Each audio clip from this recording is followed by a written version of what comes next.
பாஜக நிர்வாகியும் நடிகையுமான ஜெயலட்சுமி வீட்டில் போலீசார் விசாரணை மேற்கொண்டு வருகின்றனர். இது பற்றிய விவரங்களை செய்தியாளர் தாமோதரன் வழங்கிட கேட்கலாம்.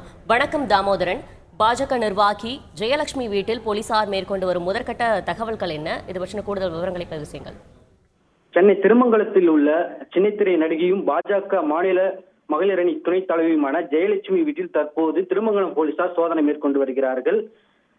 பாடலாசிரியர் சினேகன் பவுண்டேஷன் தொடர்பான புகார் தொடர்பாக விசாரணை செய்வதற்காக திருமங்கலம் போலீசார் சின்னத்திரை நடிகை வீட்டிற்கு தற்போது விசாரணை மேற்கொண்டு வருகின்றனர். கடந்த 2022ஆம் ஆண்டு சினேகன் பவுண்டேஷன் யாருக்கு சொந்தம் என்பது குறித்து பாடலாசிரியர் சினேகன் மற்றும் பாஜக நிர்வாகியுமான ஜெயலட்சுமி ஆகியோர் இரு தரப்பினரும் மாறி மாறி புகார் கொடுத்து வந்தனர்.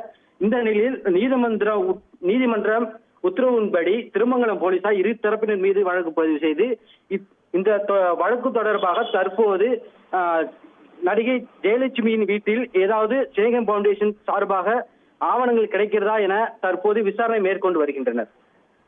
விவரங்களுக்கு நன்றி தாமோதரன். செய்திகளை உடனுக்குடன் தெரிந்து கொள்ள உடனே சப்ஸ்கிரைப் பண்ணுங்க.